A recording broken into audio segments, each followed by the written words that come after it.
আসসালামু আলাইকুম হুজুর। ওয়ালাইকুম আসসালাম। বিশিষ্ট কবিরাজ পীরে কামেল হুমায়ুনের আস্তানায় পায়ের সমস্যা নিয়ে আসেন আয়েশা বেগম। একটি বীমা কোম্পানিতে ব্রাঞ্চ ম্যানেজার হিসেবে কাজ করেন তিনি।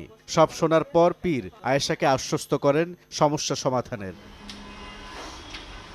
পীরের সহযোগী এগিয়ে আসেন পানি নিয়ে। রোগ মুক্তির জন্য ঝাড়ফুঁক দেয়া পানি পান করানো হয় আয়েশাকে। অতীতের সব দুঃখ কষ্ট মুছে দিয়ে উজ্জ্বল ভবিষ্যতের পথও বাতলে দিতে পারেন কবিরাজ, এই খবর জানতেন তিনি। শুরু হয় তেলেসমাতির দ্বিতীয় পর্ব। কাগজে দুটি মাছ আঁকার পর কাগজটি রাখা হয় গ্লাস ভর্তি পানিতে। কাগজে আঁকা দুটি মাছ মুহূর্তেই হয়ে যায় জীবন্ত।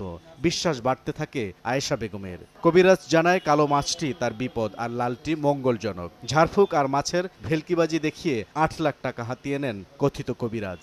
বলে এখানে কি কিছু দেখা যায়? আমি কই জি হুজুর। বলে কি দেখা যায়? আমি কিছু দুইটা মাছ দেখা যায়। যে কি কালার? আমি সে একটা লাল একটা কালো। বলে এই যে কালো মাছটা দেখতেছেন এটা হচ্ছে আপনার জীবনের শুরু থেকে যত দুঃখ কষ্ট ছিল এটা কাটতে গেছে। আর লাল মাছটা এখন থেকে আপনার জীবনে আর কোনো দুঃখ কষ্ট কিচ্ছু থাকবে না। আপনার ভবিষ্যৎ এখন থেকে উজ্জ্বল।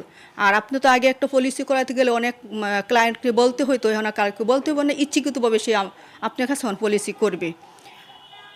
এই কথা স্যার বলার পরে তারপরে লাইট অফ করে দে। ওই বাসা হেমায়তপুরে লাইট অফ করে দেওয়ার পরে মা মানে জিন মা আসছে স্যার। জিন মা আসে ছোটো ছোটো করে একদম বৃদ্ধ মহিলা মতন আয়সা তখন সালাম দিছে। সালাম দিয়ে বলে আয়সা সালাম দিছে। সালাম দেওয়ার পরে তোমার নাম কি আয়সা? আমি কই জি মা। জিমের সাথেও আমিও কথা বলতেছি। অন্ধকার তখন স্যার বলে তোমার আর কোনো কষ্ট থাকবে না, তুমি ভালো জায়গায় আসছো। আজকের থেকে তোমার যত দুঃখ কষ্ট ছিল এখন থেকে সম্পূর্ণ তোমার দুঃখ কষ্ট শেষ। তোমার জীবনের বাধা আর কোনো নাই। এখন থেকে তুমি কোটি কোটি টাকার সম্পদ পাইতেছো। এই কথা বলে আর আমার ছেলে যা কথা, আমার সন্তান যা বলবে তুমি তা শুনে কাজ করবা। এই কথা কারোর সাথে প্রকাশ করতে পারো না। যদি কারোর সাথে প্রকাশ করো তোমার স্বামী সন্তান সাথে সাথে মারা যাবে। এই কথা বলার পর থেকেই স্যার আমার সাথে শুরু হয় স্যার ব্ল্যাকমেলি। আর তখন স্যার আমার বলছে যে বাসাত কারোর সাথে শেয়ার করতে নিষেধ করছে। আমার হাজব্যান্ডের সাথেও আমি শেয়ার করি না, আমার দুইটা মেয়ে একটা ছেলে তাদের সাথেও আমি শেয়ার করি না। আমি বরঞ্চ স্যার ওই রুমেই আমি যাইতে পারি নাই। মানে এমন একটা অবস্থা স্যার আমার হয়ে সেন্সটা আর কি হয়ে গেছিলো। তারপর থেকে স্যার ফোন দিত রাত্রি 2টা বাজে 2:30 বাজে। একবার মা সাজতো একবার বাবা সাজতো বৃদ্ধ, একদম ছোটো ছোটো কণ্ঠ সাহায্যে স্যার কথা বলছে আমার সাথে। কথা বলার পর থেকেই তারপরে বলতেছে তুমি অনেক টাকার সম্পদ পাওয়া গেছে। এরকম করে স্যার লুভ লালস আমাকে দেখায় শুরু হতো। আমিও ভাবলাম, আমি স্যার বিশ্বাস করছি যে উনি যদি কাগজের মধ্যে মাছাকে জীবিত করতো তাহলে উনি নিশ্চয়ই অবশ্যই আরও অনেক কিছু মনে করতে হবে স্যার। এভাবেই স্যার আমি কথিত কবিরাজের দাবি এই লাইনে তার গুরু এক নারী। মূলত নারী গ্রাহকদের টানতেই তার এই ধাপ্পাবাজি। মাছটা থাকে পকেটে, চাদর থাকে, তখন এই ফাঁকে দিয়ে পকেট থেকে এনে দিয়ে দিই, কাগজ দিয়ে গুঁড়া থাকে। এই হচ্ছে কাজ। তার সমস্যার কথা বললে যখন কালা মাছটা দেখায় তখন বলি যে তোর বিরাট সমস্যা, চতুর্দিক দিয়ে অন্ধকার, ঠিক আছে। আর লাল মাছটা হচ্ছে মঙ্গলজনক, তো অন্ধকার মাছটা ফালাই দিই, লাল মাছটা রাখিয়ে দিই তার মঙ্গলের জন্য। যেরকম বলছি তোর পলিসি করিয়ে দিব, এডি সব করিয়ে দিব, সব হয়ে যায়। এটা আমার একটা উস্তাদ আছে, নাম হচ্ছে মালেকা মহিলা। সে তাকে বিভিন্ন দেশে দেশে, আসলে এটা সব 2 নম্বরই চিটারি।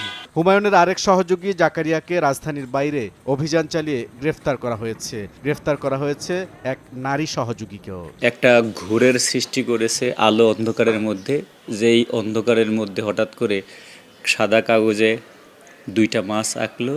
সেই মাছের কাগজটাকে পানিতে ডুবাতে গেল, সেখান থেকে 2টা জীবন্ত মাছের সৃষ্টি হলো, একটা কালো মাছ একটা রঙিন মাছ।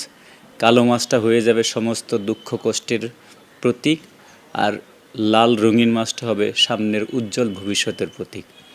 এইগুলো দেখে অনেক মানুষরা হিপনোটাইজ হয়ে পড়ে এবং তাদের কথায় বিশ্বাস করে, এবং তাদেরকে আমরা একজন ভিকটিমকে পেয়েছি যে 8 লক্ষ টাকাও দিয়েছে। একটা পর্যায়ে সে ভিকটিমদেরকে ভয় দেখায় যে এই কথাগুলো যদি তোমরা তোমার নিকট আত্মীয় কারোর কাছেও বলতে যাও তাহলে তোমার গলা দিয়ে রক্ত বের হয়ে তুমি সাথে সাথে মারা যাবে। এটা কালো জাদুর বিষয়। তো আমাদের আশ্চর্যের বিষয় যে এই বিজ্ঞানের চরম উৎকর্ষের যুগেও যারা চিকিৎসা ব্যবস্থার সাথে জড়িত, যারা ব্যাংকিং বা বিমা কোম্পানির সাথে জড়িত, সেই সমস্ত মানুষগুলো এই ঝাড়ফুঁকের কথায় বিশ্বাস করে বিস্তৃত টাকা দিয়ে প্রতারিত হচ্ছেন। আমাদের মেসেজ হলো এই জাতীয় ঝাড়ফুঁকের কোনো 2 পয়সার বাস্তবসম্মত মূল্য নেই। এগুলো সম্পূর্ণ একটা চিটিং বিষয়। এগুলোর কোনো খবর পেলেই পরিহার করুন এবং নিকটবর্তী আইনশৃঙ্খলা রক্ষা বাহিনীকে জানান, আমরা ব্যবস্থা নেব তাদের বিরুদ্ধে। এই ধরনের প্রতারকদের হাত থেকে বাঁচতে সতর্ক হওয়ার পরামর্শ পুলিশের। বুলবুল রেজা, সময় সংবাদ, ঢাকা।